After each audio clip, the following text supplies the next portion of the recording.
Next topic control statements in C లాంగ్వేజ్లో control statements అని చెప్పేసి కొన్ని ఉంటాయి, వాటి గురించి చూద్దాం. ఏంటి కంట్రోల్ స్టేట్మెంట్స్ అంటే ఇక్కడ డెఫినేషన్ చూడండి. Control statements are essential for creating programs that can handle complex logic and perform various tasks. The allow developers to control the flow of execution. Program యొక్క ఎగ్జిక్యూషన్ ఫ్లోని కంట్రోల్ చేస్తూ ఉంటాయి, making programs more flexible and powerful. So ఇవి control statements అన్నాం. అంటే ఇప్పుడు మనం ఒక ప్రోగ్రామ్ రాసేటప్పుడు ఆ ప్రోగ్రామ్ యొక్క ఎగ్జిక్యూషన్ యొక్క ఫ్లోని మనం మెయింటైన్ చేయొచ్చు, అంటే కంట్రోల్ చేసుకోవచ్చు. వాటి కోసం ఈ స్టేట్మెంట్స్ ఉపయోగిస్తాం. ఇవి వచ్చేసి మెయిన్గా 4 కేటగిరీస్ అని చెప్పేసి చెప్పుకున్నాం. దీంట్లో ఫస్ట్ వచ్చేసి సీక్వెన్షియల్ స్టేట్మెంట్స్ అన్నాం.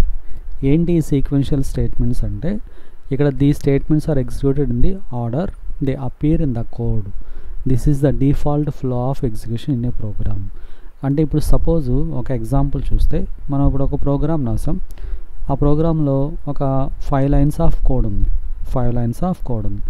ఈ కోడ్లో లైన్ బై లైన్, లైన్ 1 తర్వాత 2, 3, 4 ఇలా 1 by 1 line by line code మనకి ఎగ్జిక్యూట్ అవడాన్ని సీక్వెన్స్ అంటాం. అంటే రాసిన ఫస్ట్ స్టేట్మెంట్ నుంచి అప్ టు లాస్ట్ స్టేట్మెంట్ వరకు అన్ని స్టేట్మెంట్స్ ఎగ్జిక్యూట్ అవటాన్ని సీక్వెన్షియల్ ఎగ్జిక్యూషన్ అని చెప్పేసి పిలుస్తాం. సో ఇది డిఫాల్ట్ అనమాట మనకి. ఇక సెకండ్ కేటగిరీ తీసుకుంటే డెసిషన్ మేకింగ్ స్టేట్మెంట్స్ అన్నాం. Decision making statements. These statements allow the program to execute different blocks of code based on the certain conditions. ఈ కండిషన్స్ని బేస్ చేసి ఆ స్పెసిఫిక్ బ్లాక్స్లో ఉన్న స్టేట్మెంట్స్ ఎగ్జిక్యూట్ అవుతూ ఉంటాయి. ఈ డెసిషన్ మేకింగ్లో వచ్చేసి ఏమేమి ఉన్నాయంటే మనకి ఒకటి ఇఫ్ స్టేట్మెంటు, రెండవది స్విచ్ అంటాం. ఈ ఇఫ్ స్టేట్మెంట్లోనే టైప్స్ అనమాట. ఏంటి ఇఫ్ ఒకటి, ఇఫ్ ఎల్స్ ఒకటి, తర్వాత ఎల్స్ ఇఫ్ ఒకటి, ఇవన్నీ ఇఫ్ స్టేట్మెంట్లో టైప్స్. డెసిషన్ మేకింగ్ స్టేట్మెంట్స్ ఏంటి అంటే ఒకటి ఇఫ్, 2 స్విచ్. ఇఫ్లో టైప్స్ ఉంటాయి. సింపుల్ ఇఫ్ అంటాం, ఇఫ్ ఎల్స్ అంటాం, ఇఫ్ ఎల్స్ ఇఫ్ అంటాం, నెస్టెడ్ ఇఫ్ అంటాం, ఇఫ్ ఎల్స్ లేడర్ అని చెప్పేసి ఇలా. సో దీంట్లో వచ్చేసి డెసిషన్ మేకింగ్కి మన ఎగ్జాంపుల్ ఎలా చెప్పొచ్చు అంటే, ఇప్పుడు సపోజ్ ఇక్కడ స్టేట్మెంట్స్ ఉన్నాయి. ఇప్పుడు కోడ్ వచ్చేసి సపోజ్ ఒక 7 లైన్స్ ఆఫ్ కోడ్ ఉంది. వీటిల్లో ఈ 7 లైన్స్ ఆఫ్ కోడ్లో సెలెక్టెడ్ స్టేట్మెంట్సే, అంటే ఇప్పుడు 4, 5, 6 ఇవి మాత్రమే మనకి ఎగ్జిక్యూట్ అవ్వాలి, మిగతావి ఎగ్జిక్యూట్ కాకూడదు. అంటే ఇక్కడ ఏంటి సెలెక్టెడ్గా మనం ఎగ్జిక్యూట్ చేసుకుంటున్నాం. అంటే డిపెండ్స్ ఆన్ ప్రోగ్రామ్. ఒకసారి 2, 3 వరకు అవ్వచ్చు, ఒకసారి 4, 5, 6 వరకు. అంటే డిపెండ్స్ ఆన్ చాయిస్ అనమాట. మన రిక్వైర్మెంట్ని బట్టి ఈ రాసిన కోడ్లో కావాల్సిన స్టేట్మెంట్స్ వరకే ఎగ్జిక్యూట్ చేసుకోవడాన్ని డెసిషన్ మేకింగ్ అంటాం. అంటే ఇది మనకి సెలెక్షన్ కిందకు వస్తుంది అనమాట. సో ఇది సెకండ్.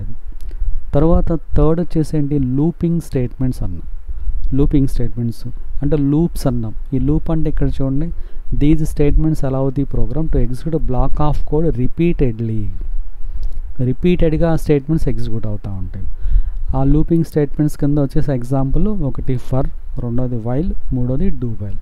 వీటిని మనం సింపుల్గా లూప్స్ అని చెప్పేసి పిలుస్తాం, లూపింగ్ స్టేట్మెంట్స్. అంటే దీనికి మన ఎగ్జాంపుల్ ఎలా చెప్పొచ్చు అంటే సేమ్ ఇందాకలాగానే ఇలా కోడ్ ఉంది మనకి. దీంట్లో సెలెక్టెడ్ స్టేట్మెంట్స్, ఈ సెలెక్టెడ్ స్టేట్మెంట్స్ ఇప్పుడు 3, 4, 5, 6 ఈ స్టేట్మెంట్స్ నెంబర్ ఆఫ్ టైమ్స్ రిపీటెడ్గా ఎగ్జిక్యూట్ అవుతూ ఉంటుంది. అంటే పైన సెలెక్షన్లో ఏంటి ఈ స్టేట్మెంట్స్ని ఎగ్జిక్యూట్ చేస్తుంది, అంటే వన్స్ ఎగ్జిక్యూట్ చేసి స్టాప్ అయిపోతుంది. బట్ ఇక్కడ లూప్స్లో ఏంటంటే ఈ స్టేట్మెంట్స్, ఈ సెలెక్టెడ్ స్టేట్మెంట్స్ రిపీటెడ్గా, అంటే depends on condition number of times అవి ఎగ్జిక్యూట్ అవుతూనే ఉంటాయి. అంటే ఒక కండిషన్ని బేస్ చేసుకొని రిపీటెడ్గా వాటిని ఎగ్జిక్యూట్ చేసుకోవచ్చు. ఇవి లూప్స్ అంటాం. సో వీటిని రిపిటేషన్ అని చెప్పేసి పిలుస్తాం అన్నమాట ఇలా. తర్వాత ఫోర్త్ కేటగిరీ చూసుకుంటే కనుక దీంట్లో జంప్స్ అంటాం, జంపింగ్ అంటాం. ఈ జంప్ అనేది ఏమవుతుందంటే these statements allow the program to jump a specific part of the code. అంటే ఒక ప్లేస్ నుంచి ఇంకో ప్లేస్కి మనం ప్రోగ్రామ్ ఎగ్జిక్యూషన్ని జంప్ చేయొచ్చు. So the most common jump statements are 1 break, 2 continue, 3 go to, 4 return. ఇప్పుడు బ్రేక్ అని ఉందనుకోండి, బ్రేక్ అంటే ఏంటంటే ఇమీడియట్గా ప్రోగ్రామ్ని స్టాప్ చేసేస్తుంది. తర్వాత కంటిన్యూ అన్నాం అనుకోండి, స్కిప్ అవుతుంది, ఆ పార్ట్ నుంచి ఇంకో పార్ట్లోకి స్కిప్ అవుతుంది. అంటే మనం ఎక్కడైతే కంటిన్యూ అన్నామో ఆ ప్లేస్కి అక్కడికి అంటే బిగినింగ్కి వెళ్ళిపోతుంది అనమాట. తర్వాత గో టు అన్నాం. గో టు వచ్చేసి మనకి పర్టికులర్ పొజిషన్ చెప్తే ఆ స్పెసిఫిక్ లొకేషన్కి వెళ్ళిపోతుంది గో టు. ఇంకా రిటర్న్ అనేది మనకి ప్రోగ్రాము ఫంక్షన్స్లో మనం దీన్ని ఎక్కువగా ఉపయోగిస్తాం రిటర్న్ అనమాట. అంటే ఇవి వచ్చేసి ఏంటంటే ఆ ప్రోగ్రామ్ ఎగ్జిక్యూషన్ని స్కిప్ చేస్తాయి అన్నమాట. సో అందుకే వీటిని మనం జంప్స్ అని చెప్పేసి పిలుస్తాం. ఇవన్నీ మనకి ప్రోగ్రాంలో వస్తాయి. వీటన్నిటి గురించి ఇన్ డీటెయిల్గా చూద్దాం. వీటన్నిటిని సి లాంగ్వేజ్లో కంట్రోల్ స్టేట్మెంట్స్ అని చెప్పేసి పిలుస్తాం. మొత్తం ఇవి 4 కేటగిరీస్. ఒకటి డిఫాల్ట్ అంటే సీక్వెన్షియల్ అనేది డిఫాల్ట్, ఇంకా వాటికి ఏముండదు. ప్రోగ్రాంలో ఉన్న అన్ని స్టేట్మెంట్స్ వర్క్ అవుతాయి కాబట్టి సీక్వెన్స్ అంటాం. డెసిషన్ మేకింగ్ అంటే సెలెక్షన్ అంటారు. సింపుల్గా సెలెక్షన్ అంటే కావాల్సిన స్పెసిఫిక్ పార్ట్ ఆఫ్ కోడ్ వరకు ఎగ్జిక్యూట్ చేసుకోవచ్చు. మూడో వచ్చేసి లూపింగ్ స్టేట్మెంట్స్, లూప్స్ అంటారు. ఇదేంటంటే ఆ సెలెక్టెడ్ స్టేట్మెంట్స్ని రిపీటెడ్గా ఎగ్జిక్యూట్ చేసుకోవచ్చు, అంటే మల్టిపుల్ టైమ్స్ ఎగ్జిక్యూట్ చేసుకోవచ్చు. నాలుగోది వచ్చేసి జంప్. ఇది వచ్చేసి ప్రోగ్రామ్ ఎగ్జిక్యూషన్ని మనం జంప్ చేయొచ్చు, అంటే ఒక పార్ట్ నుంచి ఇంకో పార్ట్లోకి అలా స్కిప్ చేసుకుంటూ వెళ్ళొచ్చు అనమాట. సో ఇవి వీటిలో ఫస్ట్ మనకి డెసిషన్ మేకింగ్ స్టేట్మెంట్స్ చూద్దాం. ఆల్రెడీ సీక్వెన్షియల్ స్టేట్మెంట్స్ అంటే జనరల్ ప్రోగ్రామ్సే వితౌట్ ఎనీ లాజిక్. ఇక డెసిషన్ మేకింగ్ స్టేట్మెంట్స్ దగ్గరకు వస్తే దీంట్లో మెయిన్గా 2 టైప్స్. ఒకటి ఇఫ్, రెండవది స్విచ్. సో ఇఫ్లో ఇవన్నీ సబ్ టైప్స్ అనమాట. ఇఫ్ స్టేట్మెంట్ చూస్తే కనుక ఇఫ్ అనేది it is a conditional statement. ఈ కండిషనల్ స్టేట్మెంట్ అంటే ఇఫ్ను మనం ఎలా చెప్పొచ్చు అంటే ఒక ఎగ్జాంపుల్ తీసుకుంటే ఇప్పుడు చూడండి, ఇఫ్ కండిషన్, ఇది కండిషన్. ఇక్కడ మనం ఒక కండిషన్ అనేది బిల్డ్ చేస్తాం. ఈ కండిషన్ ఎలా బిల్డ్ చేస్తామంటే యూజింగ్ రిలేషనల్ ఆపరేటర్స్. ఇక్కడ మనం రిలేషనల్ ఆపరేటర్స్ ఉపయోగించి ఒక కండిషన్ అనేది బిల్డ్ చేస్తాం. ఆ కండిషన్ కనుక సాటిస్ఫై అయితే, అంటే కండిషన్ ట్రూ అయితే, సాటిస్ఫై అయితే కనుక ట్రూ అయితే కనుక ఇటు సైడ్ వచ్చేసి అక్కడ మనకి ఏ కోడ్ అయితే మనకి ఎగ్జిక్యూట్ అవ్వాలో బ్లాక్ ఆఫ్ కోడ్ దాన్ని ఎగ్జిక్యూషన్ చేస్తాం, దాన్ని ఇక్కడ మనం ఎగ్జిక్యూట్ చేస్తాం. లేదు కండిషన్ కనుక ఫాల్స్ అయితే కనుక ఇటు సైడ్ వచ్చేసి మీకు కోడ్ ఆఫ్టర్ ఇఫ్ స్టేట్మెంట్ తర్వాత మనకి, అంటే కండిషన్ ట్రూ అయితేనేమో ఒక పార్ట్ వర్క్ అవుతుంది, కండిషన్ ఫాల్స్ అయితేనేమో ఆటోమేటిక్గా బయటకు వచ్చేస్తుంది. దీన్ని మనకి సింపుల్ ఇఫ్ స్టేట్మెంట్ అంటారు. సింపుల్ ఇఫ్ అంటే ఇక్కడ మనకి ఎల్స్ ఉండదు, ఓన్లీ కండిషన్, దెన్ ట్రూ అయితే ఏం జరగాలి, ఫాల్స్ అయితే ఇక్కడ మనకి ఏం జరగాలి అనేది. ఇది సింపుల్ ఇఫ్ స్టేట్మెంట్ అంటాం అన్నమాట. సో దీని మీద మనం ప్రోగ్రామ్స్ చూద్దాము. ఒక శాంపుల్ ప్రోగ్రామ్ చూద్దాం.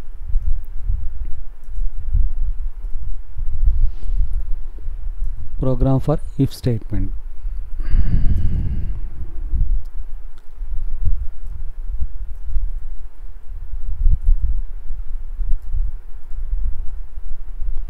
మెయిన్ ఫంక్షన్ డిఫైన్ చేసాము. ఓకే, జస్ట్ 2 వేరియబుల్స్ ఇస్తున్నాం, ఏ కామా బి. ఈ ఏ కామా బి ఈ వేరియబుల్స్లో జస్ట్ బిగ్ నెంబర్ ఏదో ఫైండ్ అవుట్ చేద్దాం. జస్ట్ సింపుల్గా బిగ్ నెంబర్ ఫైండ్ అవుట్ చేయటం. దీనికోసం ఫస్ట్ ఏలోకి బిలోకి నంబర్స్ ఇన్పుట్ చేద్దాం. ఎంటర్ 2 నెంబర్స్ అని చెప్పేసి ఒక మెసేజ్ పెట్టుకొని దెన్ స్కాన్ఎఫ్ ద్వారా %A %B. ఇప్పుడు ఏలోకి బిలోకి 2 నెంబర్స్ మనం ఇన్పుట్ చేస్తాం. ఆ రెండిట్లో ఏ నెంబర్స్ ఉంటాయి అనేది మనకు తెలియదు. ప్రోగ్రామ్ రన్ చేసేటప్పుడు మనం ఇన్పుట్ చేస్తాం కాబట్టి ఒకటి ఏలో ఉండొచ్చు బిగ్ నెంబర్, లేదా బీలో ఉండొచ్చు, అది డిపెండ్స్ ఆన్ ఇన్పుట్ అనమాట. ఓకే, ఇక్కడ ఇఫ్ కండిషన్ చెక్ చేస్తాం. అలాగా ఇఫ్ ఈ లోపల కండిషన్ ఇస్తాం, ఇఫ్ లోపల కండిషన్ రాస్తాం. If A greater than B, ఈ ఏ అనే వేరియబుల్ బి అనే వేరియబుల్, ఈ గ్రేటర్ దాన్ అనేది మనకి ఆపరేటర్. సో ఇక్కడ యాక్చువల్గా వీటిని మనం ఏమని పిలుస్తామంటే ఏ గ్రేటర్ దాన్ బి. ఇప్పుడు ఏబి అనే వాటిని వచ్చేసి ఏమంటామంటే ఆపరెంట్స్ అంటాం. ఆపరెంట్. ఈ గ్రేటర్ దెన్ అనే దాన్ని ఆపరేటర్ అని చెప్పేసి పిలుస్తాం, ఆపరేటర్. సో ఇవి వచ్చేసి ఆపరెంట్స్, ఈ సింబల్ని వచ్చేసి ఆపరేటర్ అని చెప్పేసి పిలుస్తాం. ఇక్కడ మనం చెక్ చేసే దాన్ని బట్టి, మన చాయిస్ని బట్టి అక్కడ ఏ ఆపరేటర్ ఉపయోగించాలో చూస్తాం. బిగ్ నెంబర్ కోసం చెక్ చేస్తున్నాం కాబట్టి గ్రేటర్ దెన్ రాస్తాం.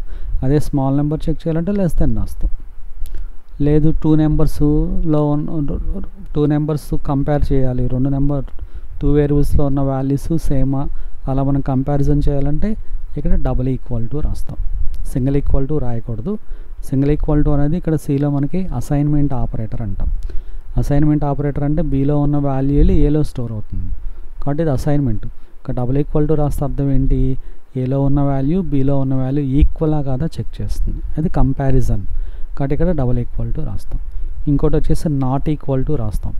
== అంటే ఏలో ఉన్న వాల్యూ బిలో ఉన్న వాల్యూ ఈక్వల్ కాదు, అని ఇండికేషన్ కోసం not equal to.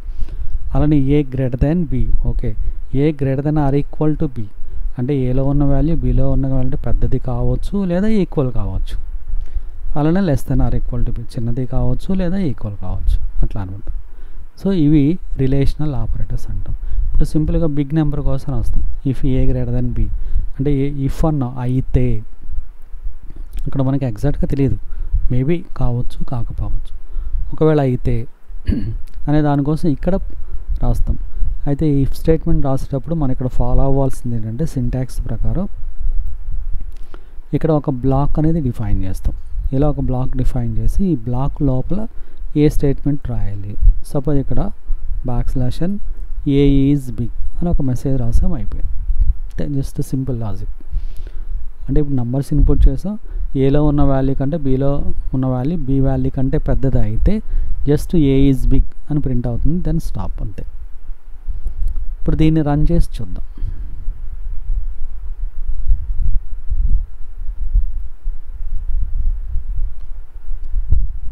So enter 2 numbers అంటుంది. ఏలో 20 ఇచ్చాను, బీలోకి 50 ఇచ్చాను. చూడండి మనకు అక్కడ అవుట్పుట్ ఏమీ రాలేదు.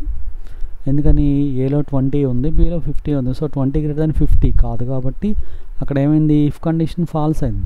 ఏ గ్రేటర్ దాన్ బి కాదు, ఎందుకని ఏలో 20 ఉంది, బీలో 50 ఉంది. 20 గ్రేటర్ దాన్ 50 కాదు, కండిషన్ ఫాల్స్ అయింది కాబట్టి రిజల్ట్ ఏం రాలేదు. ఒకవేళ కండిషన్ ఫాల్స్ అయితే ఏం జరుగుతుందో చూద్దాం. అప్పుడు ఏలో 50 ఇద్దాము, బీలో 20 ఇద్దాం. చూడండి A is big. So 50 greater than 20 కాబట్టి కండిషన్ పనిచేస్తుంది. అంటే ఏంటి, ఇక్కడ ఈ కండిషన్ సాటిస్ఫై అయితే అంటే ట్రూ అయితే అప్పుడు ఈ బ్లాక్లోకి వచ్చేసి ఈ స్టేట్మెంట్ వర్క్ అయింది. బట్ మరి కండిషన్ ఫాల్స్ అయితే అక్కడ మన ఫాల్స్కి ఏం రాయలేదు. కండిషన్ ట్రూ అయితే ఏం జరగాలో రాసామంతే. అందుకే దీన్ని వచ్చేసి ఏమంటారంటే సింపుల్ ఇఫ్ అని చెప్పేసి పిలుస్తాం. సింపుల్ ఇఫ్ ఏంటి, సింపుల్ ఇఫ్ అంటే కండిషన్ ట్రూ అయితే ఏం జరగాలి అంతే, కండిషన్ ఫాల్స్కి ఏమి ఉండదు. కండిషన్ ఫాల్స్కి మనం ఏం రాలేదు కాబట్టి ఇక్కడ ఏముండదు, జస్ట్ ఓన్లీ సింపుల్ ఇఫ్ అంటే ఇఫ్ కండిషన్ ట్రూ అయితే ఏం జరగాలి అంతే, దట్స్ ఇట్.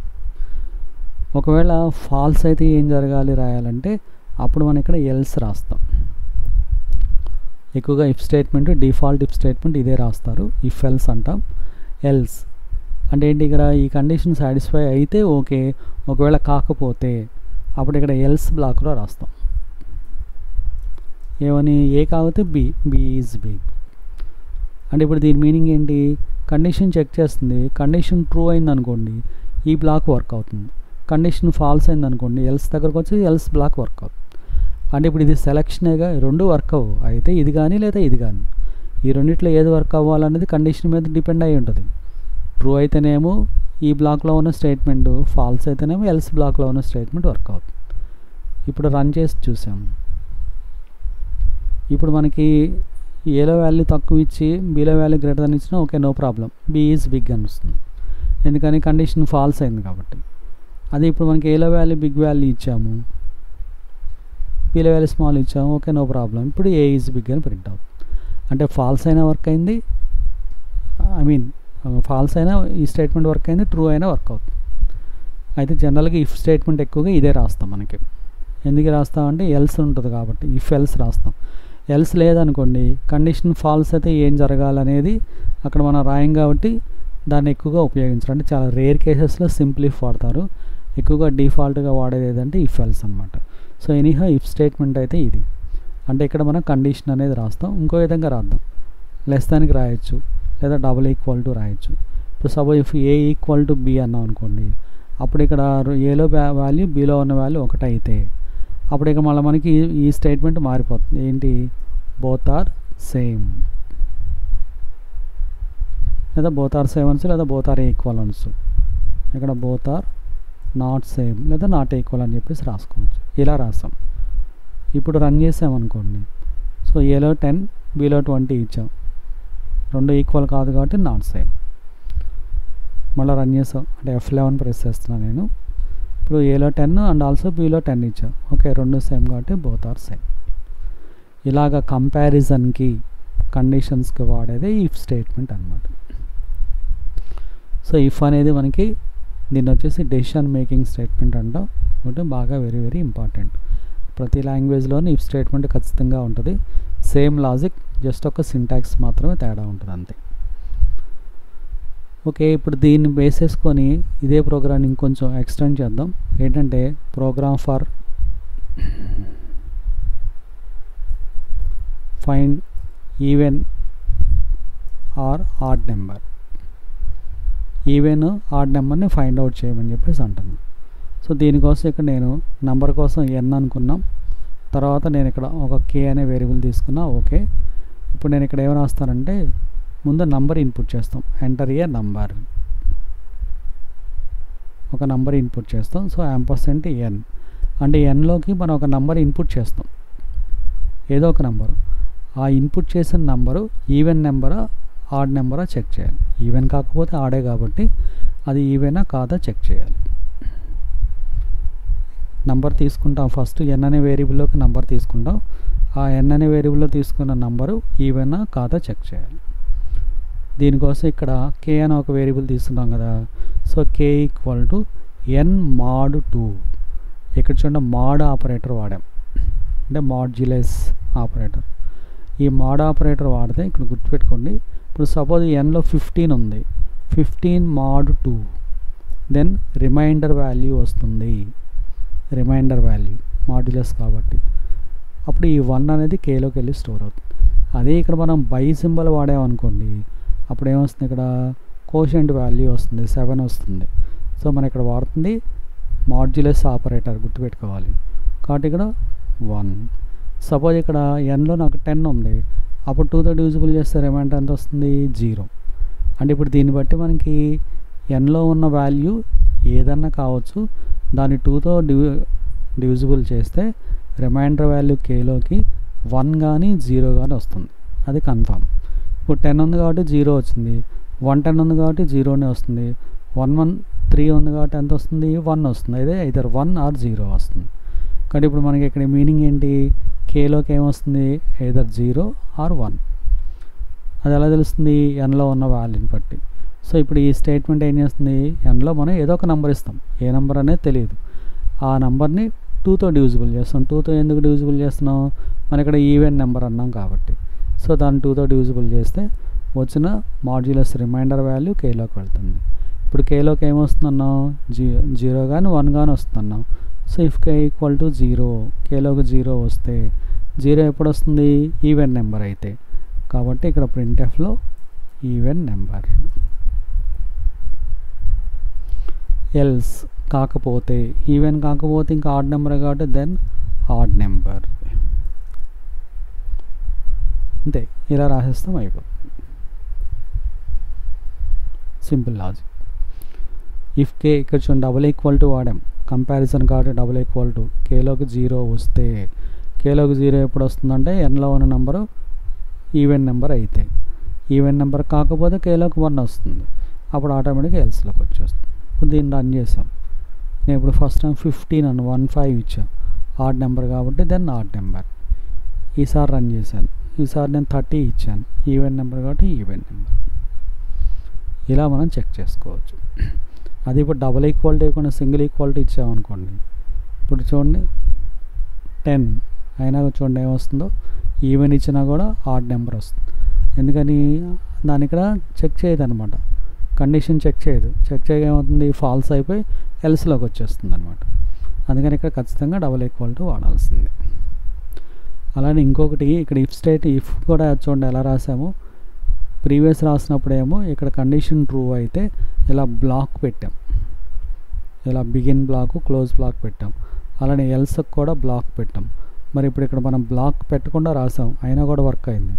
అయితే ఇక్కడ గుర్తుపెట్టుకోవాల్సింది ఏంటంటే, కొంచెం ప్రాక్టీస్లో మనం అలవాటు చేసుకోవాల్సింది, ఈ బ్లాక్స్ అనేది కంపల్సరీగా రాయాలి అని రూల్ ఏం లేదు. బ్లాక్స్ ఎప్పుడు రాయాలి అంటే, మనం ఇక్కడ ఈ స్టేట్మెంట్కి సంబంధించి కండిషన్కి సంబంధించి ఒక లైనే రాస్తున్నాం, ఒకే స్టేట్మెంట్ రాస్తున్నాం కాబట్టి బ్లాక్ అవసరం లేదు. ఇప్పుడు ఈ కండిషన్ ట్రూ అయిందనుకోండి, ఇది ఒకటే వర్క్ అవుతుంది.